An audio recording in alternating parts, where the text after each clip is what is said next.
मैं वीडियो की शुरुआत में अपना एक छोटा सा परिचय देना चाहूँगी। मेरा नाम डेजी नीलिमा तिक्का है। मैंने अपना ग्रेजुएशन एग्रीकल्चर सब्जेक्ट से 2020 में कंप्लीट किया था। और जैसे कि आप लोग जानते हैं, आईबीपीएस अपना हर साल बैंकिंग का वैकेंसीज निकालता है। तो इसी क्रम में मैंने भी 2020 में आईबीपीएस एसओ का फॉर्म भरा था।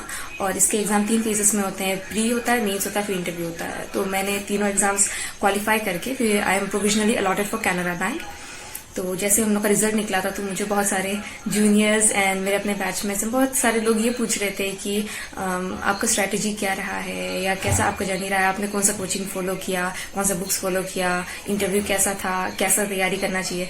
तो मैं कोशिश करूंगी कि इस वीडियो में मेरा जो एक्सपीरियंस रहा है उसको मैं शेयर करते हुए जितना पॉसिबली हो सके आपके सवालों का जवाब भी दूं, ताकि जो लोग नए हैं या जिनको कोई आइडिया नहीं है उनको भी ये चीज हेल्पफुल है। So starting on my journey, मैंने अपनी तैयारी स्टार्ट करी थी अक्टूबर के महीने से। तो अक्टूबर, नवंबर एंड फिर आप दिसंबर का आधा महीना ले सकते हैं। तो मेरे पास करीब 2.5 महीने थोड़ा सा ज्यादा थे तैयारी करने के लिए। और 26 को मेरा था प्री का एग्जाम। तो मैंने सबसे पहला काम यही स्टार्ट किया कि I research about the syllabus and other related information. तो मेरे को आइडिया नहीं था बैंकिंग सेक्टर का कोई जॉब के बारे में या फिर उसका तैयारी के बारे में। तो मैंने सबसे पहले यही रिसर्च करके जानकारी इकट्ठा करने की कोशिश की। एंड सबसे पहले फिर मैंने काम किया कि मैंने सिलेबस निकाला। बहुत लोग ये गलती करते हैं कि उन लोग सिलेबस नहीं निकालते। जैसे कि कुछ मेरे जूनियर्स अभी मेरे से बात कर रहे थे कुछ दिन पहले, तो मैंने उनसे पूछा कि क्या तुमने सिलेबस निकाला, तो उन्होंने बताया कि उन्होंने सिलेबस नहीं निकाला, वो बस ऐसे ही पढ़े। तो ऐसा मत करिए, दैट इज नॉट गुड।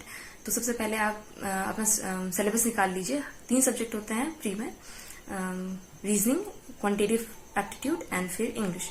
तो मैंने सबसे पहले सिलेबस निकाल लिया हर सब्जेक्ट का, उसको अपने दीवार पे लगा लिया रूम में, so that I can maintain consistency, because मेरे पास बहुत कम टाइम था एंड उसी दौरान मेरे को अपना तैयारी अच्छे से करना था। तो फिर मैंने अपना तैयारी कंसेप्चुअली मैंने एक टॉपिक पकड़ के मैं कोशिश करती थी कि मैं हर एक टॉपिक पे वर्क कर सकूं एंड फिर अपना कंसेप्चुअल क्लियर कर सकूं। तो बहुत लोगों ने मुझे ये भी पूछा है कि मैम आपने कौन सा चैनल सब्सक्राइब किया या कौन सा सब्सक्रिप्शन लिया अपना प्री का तैयारी करने के लिए। तो मैंने एक्चुअली वैसा कोई सब्सक्रिप्शन लिया नहीं था या कोई एज अ टीचर था नहीं। तो मैंने अपनी जितनी भी तैयारी की है प्री का, it was basically from YouTube. And to be saying this, we are fortunate, अगर आप बैंकिंग की तैयारी कर रहे हैं तो आपको यूट्यूब में बहुत सारा मटेरियल, वीडियोस, चैनल्स एंड फिर टीचर्स भी मिल जाते हैं टॉपिक्स के लिए। तो मैंने अपना एक टॉपिक कोशिश करती थी कि मैं 1 या 2 दिन में उसका जो कंसेप्चुअल है वो क्लियर करके फिर उसके बाद उस टॉपिक पे मैं प्रैक्टिस क्वेश्चंस करती थी। तो मैंने अपना सिलेबस निकालने के बाद 5 साल का क्वेश्चन पेपर्स भी निकाला था एसओ का, and actually SO as well as PO का भी मैंने निकाला था। और मुझे इतना पता चल गया था देख के कि जो क्वेश्चन पेपर है वो इजी से, एफ का जो क्वेश्चन पेपर है वो यूजुअली इजी से मॉडरेट के बीच में जाता है, उतना टफ नहीं जाता है, बिकॉज स्पेशलाइज ऑफिसर का जो पोस्ट है it is for specific purpose. तो उसमें थोड़ा सा कंपटीशन पीओ के मुकाबले थोड़ा कम रहता है। फिर मैंने यूट्यूब पे कुछ नहीं, मैंने एक्चुअली बहुत सारे चैनल्स देखे। उसके बाद बहुत सारे टीचर्स को भी मैंने फॉलो किया। मतलब हर एक टॉपिक के लिए मेरा मेन रहता था goal to clear my concept. उसके लिए मेरे को कौन सा टीचर का वीडियो देखना पड़ेगा, कौन सा channel, I was not specific about that. तो फिर वैसे ही मैंने अपने एक सब्जेक्ट के टॉपिक्स क्लियर किए, दोनों सब्जेक्ट के।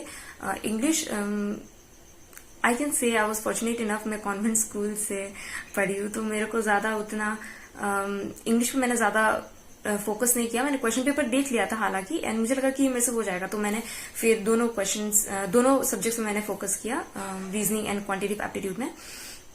फिर जैसे जैसे मेरे टॉपिक्स कंप्लीट हो रहे थे तो मैंने एक गलती करी कि मैंने मेंस का तैयारी पहले से स्टार्ट नहीं किया।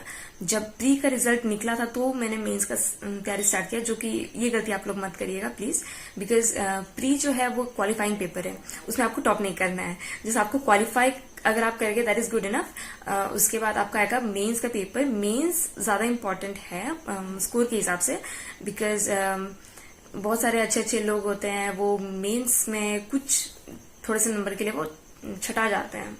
तो ऐसा मेरा प्री का एग्जाम हुआ। मैंने प्री के एग्जाम से 1-2 दिन पहले पढ़ना बंद कर दिया था। बहुत सारे लोग मेरे को ये भी पूछे, तो मैंने उन्हें बताया कि 1-2 दिन पहले ना पढ़ें, क्योंकि बहुत लोग होते हैं कि उन लोग नए नए कंसेप्ट 1-2 दिन पहले लेना चाहते हैं आउट ऑफ नर्वसनेस या जो भी रीजन हो, but that is not good, because आपका दिमाग ऑलरेडी जो चीजें कर चुका है बहुत दिन से, अगर आप नई चीजें डालोगे तो बहुत लोग का होता है एग्जाम फोबिया बोले, या फिर कंप्यूटर में ऑनलाइन एग्जाम्स देना is not everybody's piece of cake, मतलब थोड़ा सा प्रैक्टिस इसमें चाहिए होता है। तो फिर नई चीजें मत पढ़िएगा प्लीज 1-2 दिन पहले।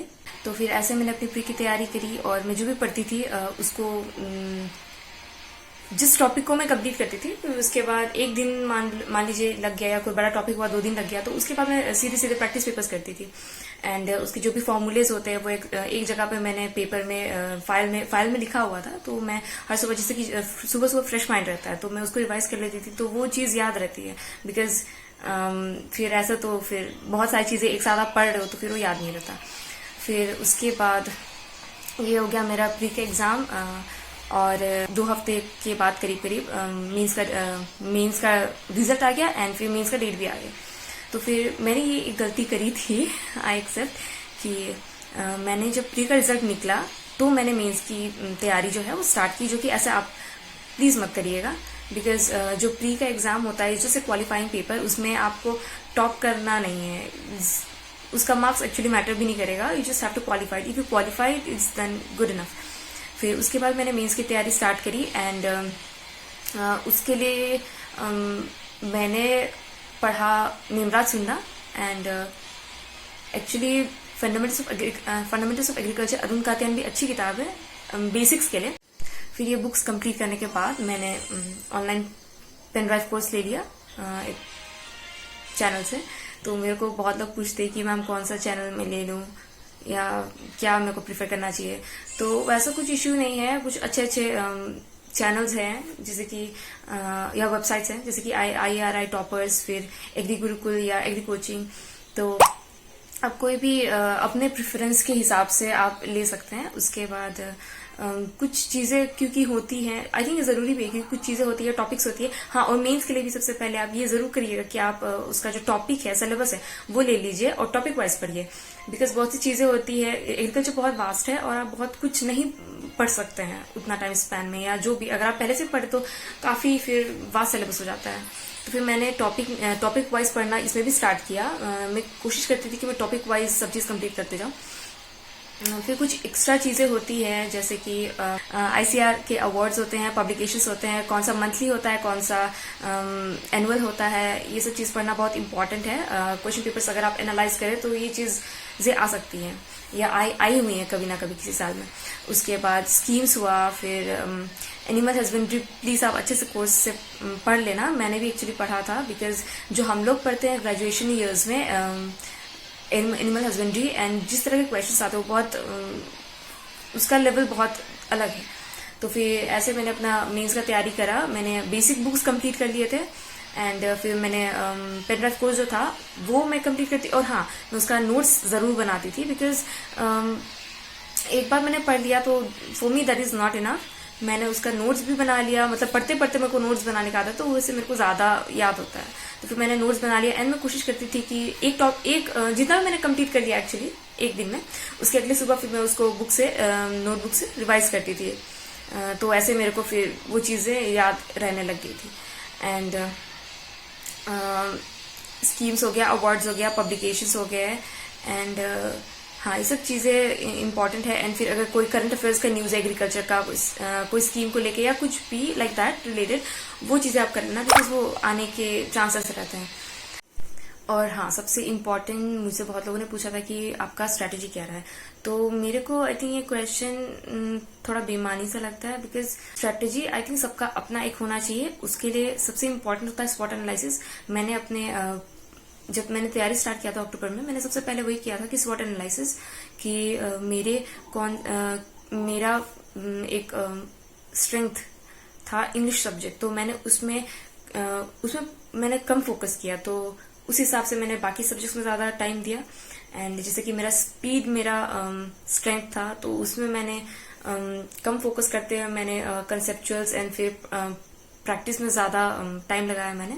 तो ऐसा आई थिंक आप हर किसी को अपना एक स्वॉट एनालिसिस कर लेना चाहिए, तो उसे पता चल जाएगा कि आपका स्ट्रेंथ क्या है, आपका वीकनेस कौन सा हो रहा है। अगर मान लीजिए एक स्पेसिफिक टॉपिक आपका वीकनेस है या प्रॉब्लम है, या मान लीजिए इंग्लिश है, तो उसमें आप ज्यादा फोकस करिए।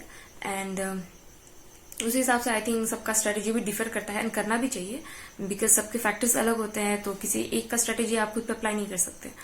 एंड अगर हाँ, बहुत लोगों ने मेरे से भी पूछा था कि मैम मैं अभी मेरे पास 1 साल है तो मैं क्या करूँ, अभी तैयारी कैसे स्टार्ट करूँ, क्या मैं लेट हूँ? तो मैंने तो एक्चुअली 3 महीने पहले से, पीटी के 3 महीने पहले से तैयारी स्टार्ट करी है।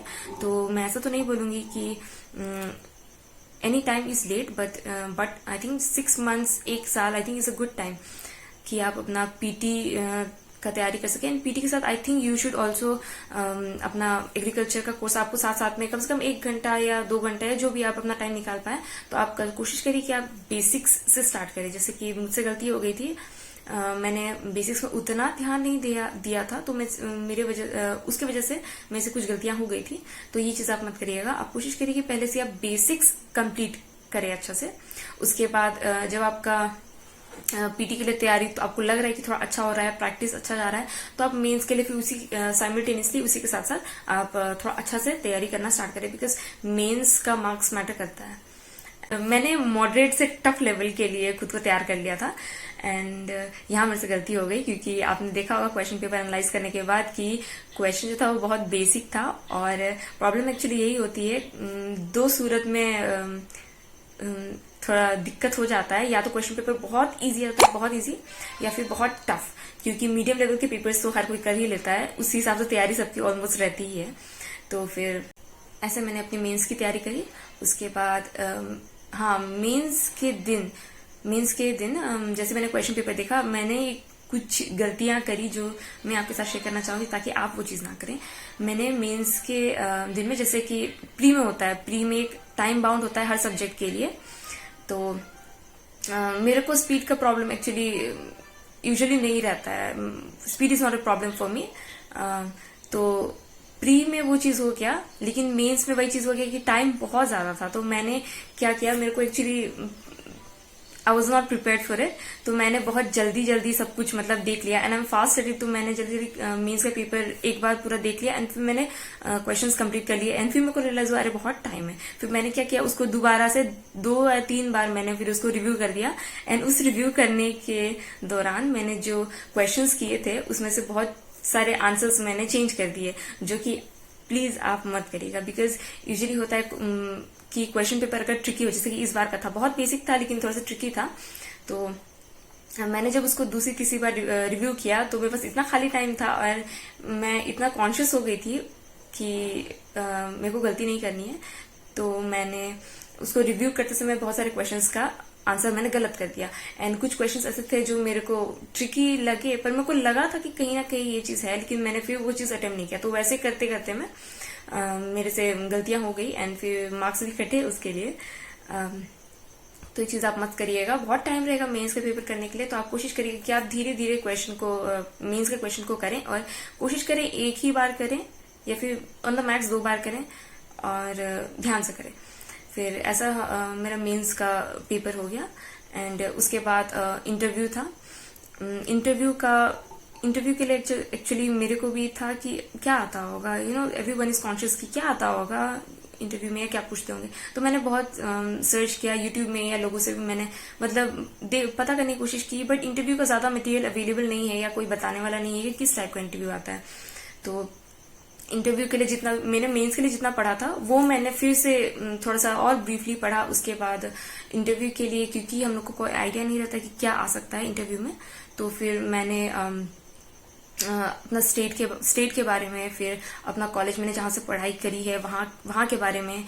उसके बाद एक्चुअली मेरा I was born and brought up in north east, तो मैंने उसी हिसाब से खुद को इसलिए भी रेडी कर लिया कि अगर मान लो अगर वहां से कुछ भी क्वेश्चन पूछे थे एग्रीकल्चर रिलेटेड, या कुछ भी किसी भी तरह का पॉलिटिकल या करंट अफेयर्स या जो भी कुछ भी अगर पूछ दे मान लीजिए, तो फिर मैंने उसके लिए भी खुद को रेडी कर लिया। फिर जो इंटरव्यू का दिन था, उस दिन हम लोग को बुलाया गया इंटरव्यू में। एंड मेरे से टू बी स्पेसिफिक, जब मैंने अपना इंट्रोडक्शन दिया था वहां पे, हाँ, मैं ये चीज बताना चाहूंगी कि बहुत लोगों ने मेरे से ये भी पूछा कि आपका इंटरव्यू में आपको क्या क्वेश्चंस पूछे गए थे।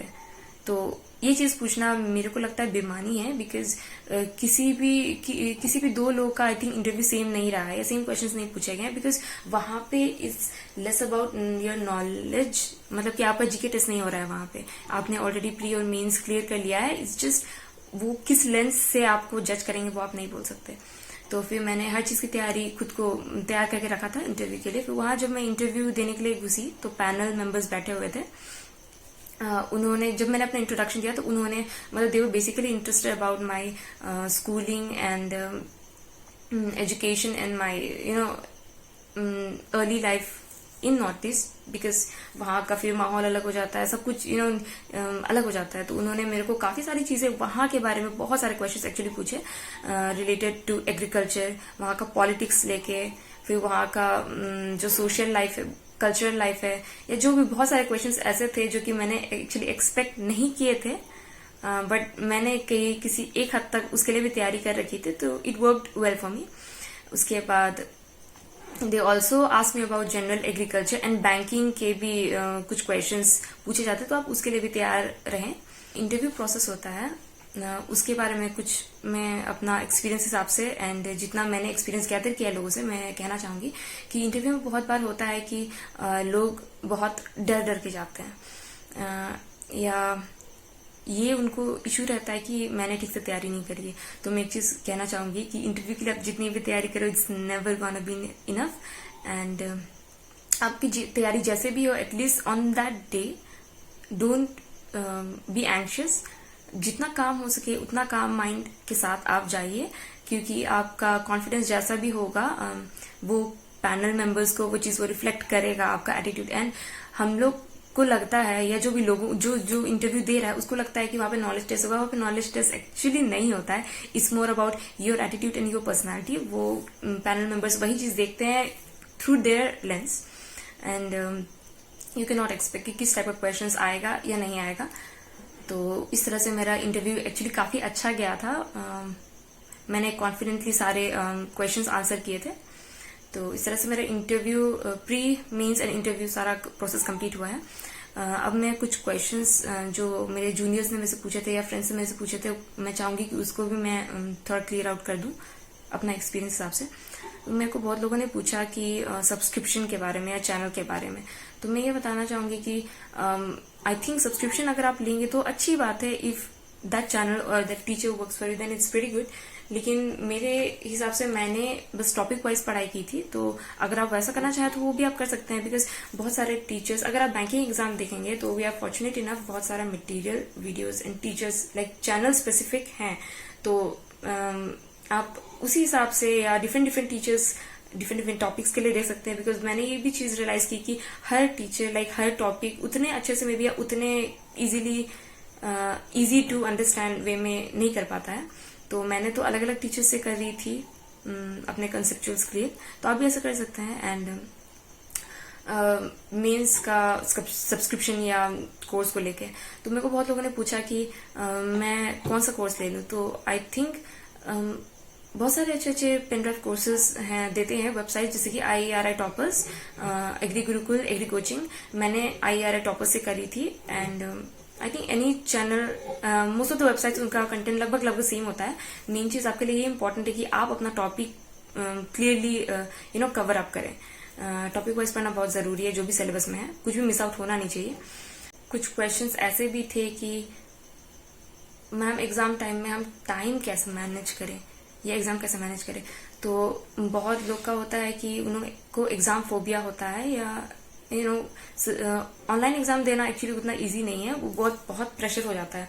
तो फिर आप कोशिश करिए कि आप मतलब कि जब भी आप प्रैक्टिस कर रहे हैं, मैंने एक्चुअली करी थी, बट क्योंकि मेरे को कोई भी एग्जाम में स्पीड का इशू मेरा नहीं रहता है, तो it's not about the speed for me, it's more about the accuracy and conceptual. तो मैं ये कहना चाहूंगी कि आप एक बार मतलब कि टाइम वाइज जो भी आप टॉपिक करें, जब आप प्रैक्टिस सेट लगा रहे हैं तो आप टाइम बाउंड करके खुद को मतलब प्रैक्टिस करिए। तो उससे आपका जो है आपको पता चलता रहेगा कि आपको एवरेजली कितना टाइम लग रहा है एक क्वेश्चन में।